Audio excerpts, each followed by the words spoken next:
Good morning everyone. Welcome back to our online classes again. In the last class we have completed our lesson of civics, that was public facilities. कि पिछली class में हमने lesson complete किया था public facilities, different type facilities which are provided to a larger section of the society, and the main responsibility to provide those facilities was of government. ज्यादा लोगों तक सुविधाएं पहुंचाएं जैसे health, education, electricity, sanitation, water supply etcetera, ये सारी public facilities थी और इनको पहुंचाने की जिम्मेवारी किस पर थी? It completely lies on the government, ये पूरी तरह सरकार पर निर्भर करता था। अब उसी से रिलेटेड हमारे यहाँ क्या कुछ प्रॉब्लम फेस की जा सकती थी। एक नया लेसन हमारे सामने हिस्ट्री का है, last lesson of history, that is India after independence, कि जब भारत आजाद हुआ तो what were the problem faced by Indians और द कंट्री, हमारे भारत ने किस प्रकार की समस्याओं का सामना करना पड़ा, क्या कुछ स्थितियां थी भारत की आजादी के बाद। When we got independence on 15th August 1947, first and the major problem what we faced was India divided in two parts. A divided nation was there, India and Pakistan.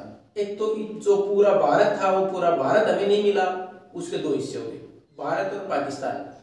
और जैसे ही भारत और पाकिस्तान अलग हुए तो सबसे बड़ी समस्या जो हमारे सामने आई, the people who were residing in the area which belongs to Pakistan now, वो एरिया जो पाकिस्तान के हिस्से में, वहां से हमारे यहाँ लगभग 8 million refugees come to India, 80 lakh लोग वहां से माइग्रेट करके आ गए इंडिया में, जो नया भारत बना। अब इतनी सारी संख्या में अगर हमारे पास रिफ्यूजी के शरणार्थी जिन्होंने शरण ली आके वहां से चेंज करके इधर आ गए, तो उनके लिए हमारे सामने समस्या है कि प्रोवाइड द होम्स, कि उनको घर प्रोवाइड करना, उनको अकोमोडेशन प्रोवाइड कराना, उसके साथ उनको रोजगार देना, क्योंकि अपनी जगह पर सेटल्ड थे, एग्रीकल्चर वगैरह रही होगी या फिर कोई आर्टिसंस वगैरह रहे होंगे, कोई क्राफ्ट का काम करते थे, वो सारा काम उनका वहीं रह गया। तो अब उनको नए जॉब की भी तलाश थी। इतने सारे लोगों को मकान बना के देना, रहने की व्यवस्था करना और उसके साथ साथ उनको जॉब देना, एक बहुत बड़ी समस्या भारत के सामने आजादी के बाद। दूसरा, उस टाइम के ऊपर हमारे यहाँ जो धार्मिक भावनाएं थी, on the basis of the community sentiments of Hindu and Muslims, a large revolts were there and lakhs of people were died. वहां दंगे हुए थे हिंदू और मुस्लिम के नाम पर, लाखों लोग मारे गए थे। तो सबसे बड़ी समस्या हमारे यहाँ आज भी to create the trust between different communities, अलग अलग समुदाय के बीच विश्वास पैदा करना। अब हमारे सामने उसके बाद दूसरी अगर परेशानी की बात करें तो जैसे हमारे यहाँ रिफ्यूजीज आए, वैसे ही जब भारत हमें मिला तो उस टाइम पर भारत में there were more than 500 princely states, 500 से ज्यादा रियासतें थी। और अगर 500 मोर देन 500 की बात, लगभग 565 रियासतें थी उस टाइम पर भारत में, which were ruled by the nawabs और the different kings, अलग अलग राजाओं या नवाब जो शासन करते थे उनके द्वारा शासन, अलग अलग छोटे छोटे राज्य थे हमारे भारत के अंदर। ये अब उन राज्यों को देश के अंदर कन्विंस करना, शामिल होने के लिए सामान्य व्यवस्था में शामिल करना, कि अपना जो राज्य का दर्जा है, राजा का जो दर्जा, उसको छोड़ के और सामान्य नागरिक के तौर पर इस देश में शामिल हो जाए और ये देश का अभिन्न हिस्सा हो जाए। सबसे बड़ी चुनौती दूसरी, पहले इतने सारे रिफ्यूजीज को हमारे यहाँ जॉब्स प्रोवाइड कराना, अकोमोडेशन प्रोवाइड कराना, दूसरा इतनी सारी रियासतों को भारत के अंदर शामिल करना और एक भारत बनाना, यूनाइटेड इंडिया बनाना। अब उसके बाद इतने बड़े भारत की व्यवस्था को, प्रिंसली स्टेट्स को शामिल करके रिफ्यूजीज को भी अगर मान लो अकोमोडेट कर लें, तो एक नई ऐसी व्यवस्था बनाना, पॉलिटिकल सिस्टम में एक ऐसी राजनीतिक व्यवस्था बनाना which is acceptable by all Indians, जो कि भारत के सभी नागरिक मानते हो, यानी जो आज है डेमोक्रेटिक वे ऑफ रूलिंग, कि हमारा लोकतांत्रिक व्यवस्था को स्थापित करना, एक नई व्यवस्था को हमारे यहाँ जनरेट करना जिसे कि सभी लोग मानते हो, जिसको आज हम आसानी से एक्सेप्ट भी कर रहे हैं और अच्छे से चल भी रही है, डेमोक्रेसी।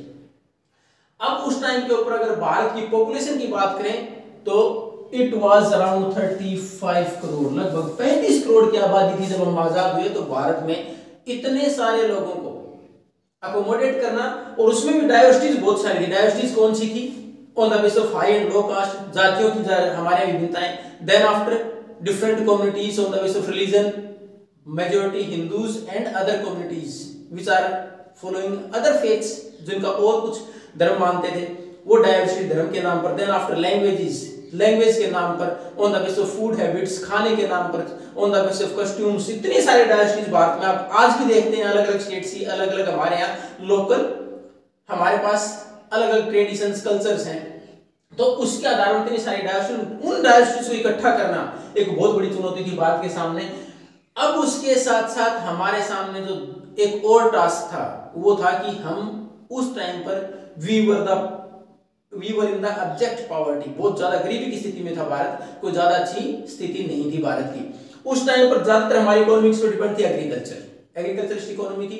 अब एग्रीकल्चर इकोनॉमी का देखो सबसे बड़ा रीजन है तो खेती है, और वो भी किस पर डिपेंड है? Most of the agriculture depend on monsoon. Irrigation की ऐसी फैसिलिटीज नहीं थी, मॉनसून पर डिपेंड करता था।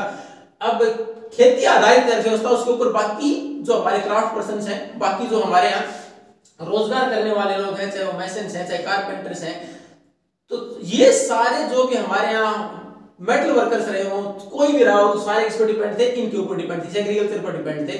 क्योंकि ये खेती से अंदर किसान कमाएगा तभी तो उनको पे करेगा, उनका रोजगार उनके ऊपर ही तो चलेगा, दे आर गोइंग टू पे। लेकिन एक बार फसल बर्बाद हुई, किसान बर्बाद हो, बाकी बर्बाद हो गए, क्योंकि they are not going to pay, वो पैसा कहां से देंगे? तो हमारी एग्रीकल्चर इकोनॉमी थी। अब इस खेती की व्यवस्था को सुधारना, उसके साथ साथ हमारा सेकेंडरी सेक्टर था, जो वर्कर्स थे सेकेंडरी सेक्टर के अंदर, तो इंडस्ट्रीज के अंदर, तो दे वर रिसाइडिंग इन द स्लम्स, झुग्गी झोपड़ियों में, हालत वहां भी खराब थी, ना ज्यादा वेजेस थी, ना अच्छी फैसिलिटीज थी इंडस्ट्रीज की। तो अब हमारे सामने चुनौती, देश को एक भी करें रिसाइड इंडस्ट्रीज के बाद डेवलपमेंट भी करें, डेवलपमेंट के लिए आगे भी बढ़े।